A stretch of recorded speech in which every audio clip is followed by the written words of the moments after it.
If you find the one, you should never give her up. I think it's the way life changes when in love, yeah. I surround my soul with the positivity.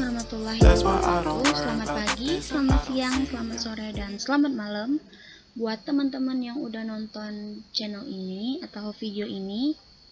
Balik lagi sama aku Winta Septria.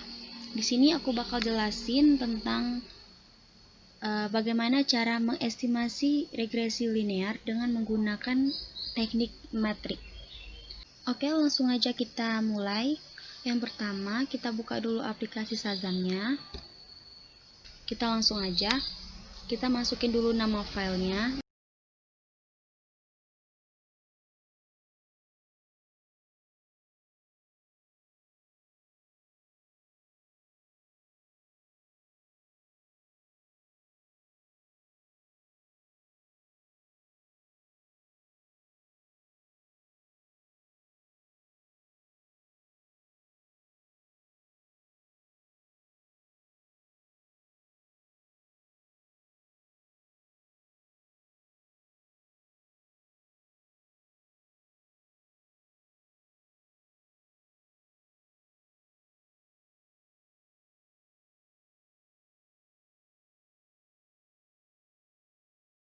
Itu kita lihat dari semua instruksi ini, untuk mengidentifikasi kesalahannya bisa dilihat dari tanda dolar ini. Jika ada tanda dolar berarti data tersebut atau instruksi tersebut memiliki kesalahan. Nah, yang pertama mulai dari baris ke-5. Ini terdapat kesalahan, coba kita cek kembali. Baris ke-5. Nah, di sini ini kan instruksi di atasnya itu X1, X2, X3 dan X4. Sedangkan di sini ada huruf T-nya. Jadi tinggal kita hapus huruf T-nya dan kita run kembali. Nah, ini sudah tidak ada. Berarti kita lanjut ke baris selanjutnya, yaitu Y sama dengan YT. Kita cek lagi di sini. Nah, Y sama dengan YT.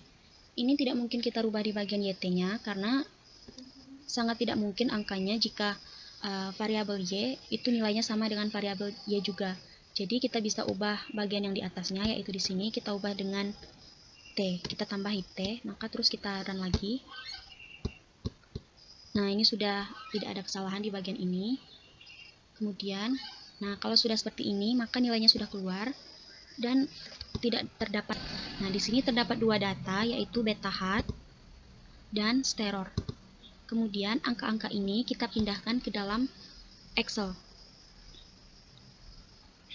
Yang pertama, yaitu kita copy dulu angka beta hat-nya.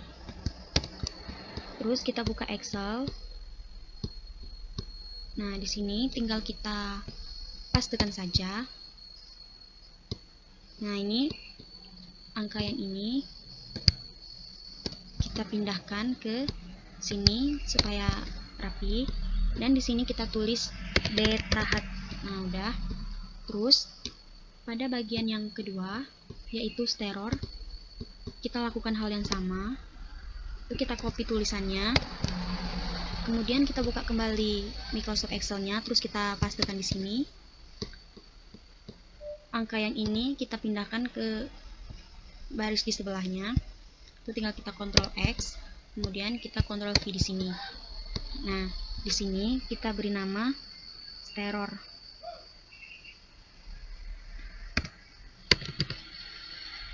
Steror itu merupakan singkatan dari standar error. Nah, di sini kalau sudah seperti ini, langkah selanjutnya yang bisa kita lakukan yaitu menghitung nilai T hitungnya. Nah, di bagian ini kita buat T hitung, yaitu dengan membagi nilai beta hat bagi dengan nilai standar errornya. Nah, ini sudah muncul angkanya. Kemudian pada bagian yang kedua juga kita lakukan hal yang sama, yaitu membagi nilai beta hat-nya dengan standar errornya. Nah, di sini sudah muncul angkanya, angka dari T hitung, hasil bagi dari beta hat dan standar errornya. Nah, di sini bisa kita lihat bahwa nilai T hitung untuk konstantanya atau B0-nya yaitu 4,952245 dan nilai T hitung untuk X1-nya atau luas lahannya yaitu 2,520986. Nah, di sini kita punya dua kriteria pengujian, yaitu jika nilai T hitung lebih kecil dari T tabel, maka terima H0 dan tolak H1. Artinya, variabel luas lahan tidak berpengaruh terhadap produksi jagung.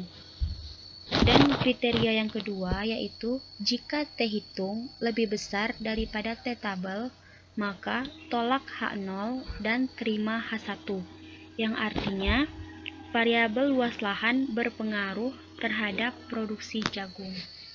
Nah, kalau sudah mengetahui tentang kriteria pengujiannya, maka langkah selanjutnya yaitu kita harus mengetahui dulu nilai T tabelnya. Yaitu bisa kita lihat di sini di buku penuntun praktikumnya. Nah, di sini terdapat distribution. Nah, terdapat distribution critical values of T. Nah, di sini ada degrees of freedom-nya. Kemudian di sini ada two-tailed test dan one-tailed test. Kemudian untuk signifikan levelnya ada 6, yaitu mulai dari yang paling kecil 0,1%, 0,2%, 1%, 2%, 5%, sampai dengan 10%. Ini untuk two-tailed level, two-tailed testnya. Sedangkan untuk one-tailed testnya dimulai dari 0,05%, 0,1%, 0,5%, 1%, 2,5%, dan 5,5%.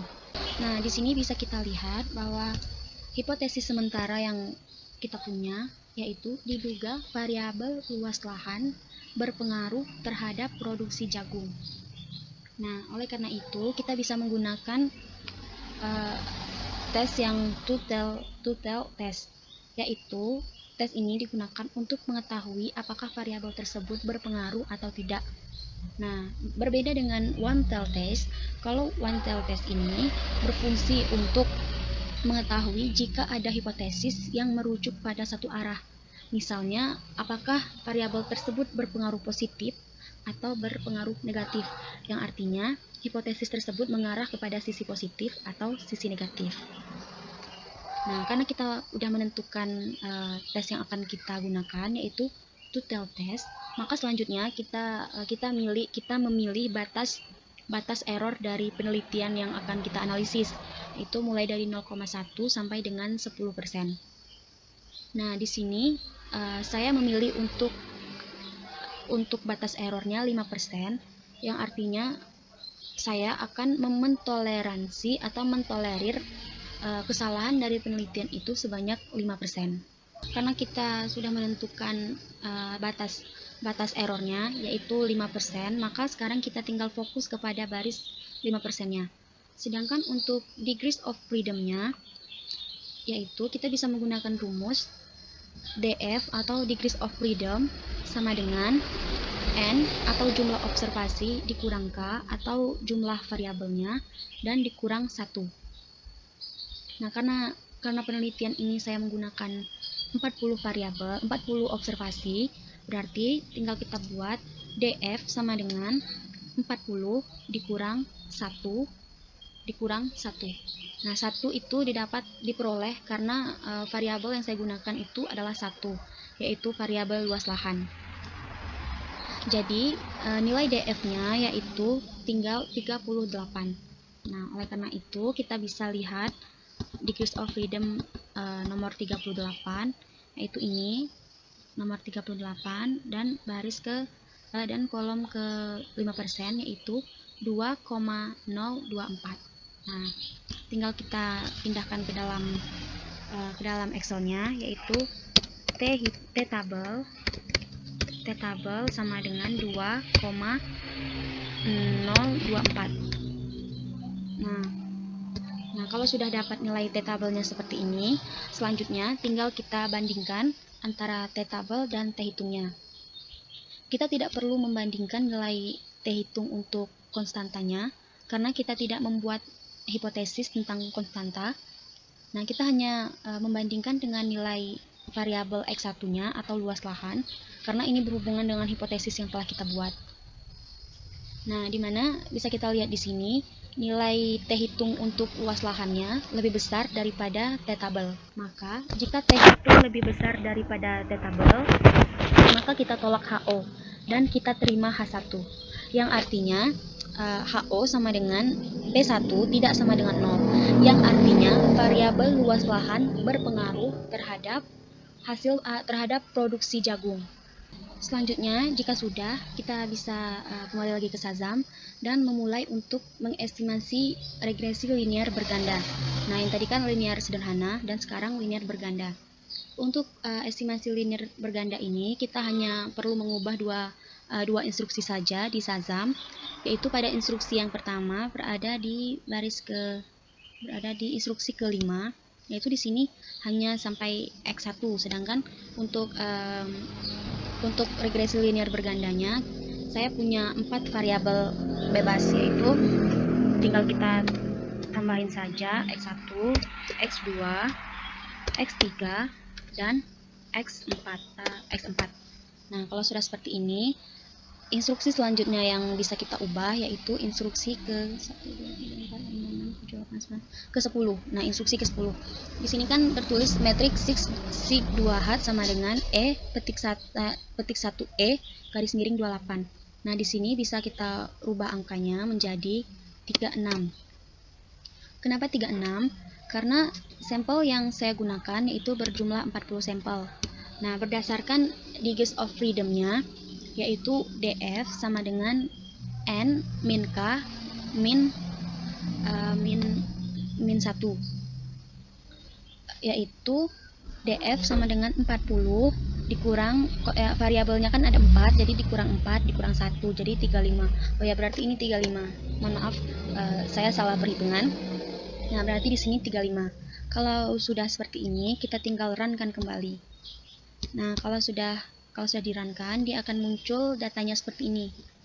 Nah, di sini terdapat data-data yang berbeda dengan yang tadi. Dia lebih banyak perhitungannya atau variabelnya dibanding yang tadi.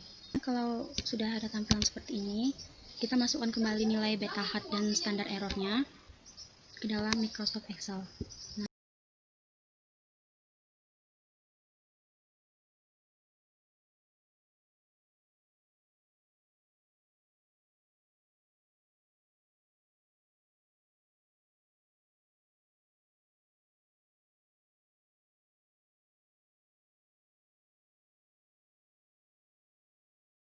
Kita lihat di sini, kita bedakan saja warnanya biar mudah untuk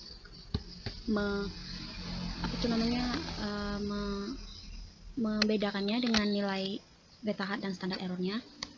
Kemudian ini kan angkanya susah untuk dibaca jika terdapat E-2 seperti ini, maka sebaiknya kita ganti dulu menjadi general.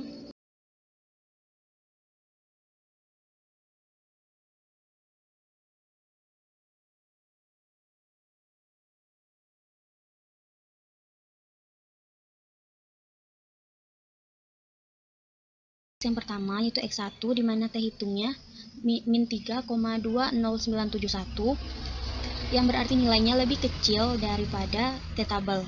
Nah, dimana jika T hitung lebih kecil daripada T tabel, maka kita menerima hipotesis HO dan menolak hipotesis H1, yang artinya variabel luas lahan tidak berpengaruh terhadap hasil produksi jagung. Yang kedua yaitu variabel X2, di mana nilai T hitungnya 3,375503 lebih besar daripada T tabelnya 2,035. Dengan demikian, HO bisa diterima. Untuk nilai X3-nya, di mana T hitungnya yaitu 2,294083 lebih besar daripada T tabel 2,032, yang artinya HO diterima. Yang artinya HO ditolak dan H1 diterima. Dan yang terakhir X4 yaitu tenaga kerja, di mana T hitungnya 2,423902,103 lebih besar dibanding T tabelnya sejumlah 2,032, yang artinya H1 diterima.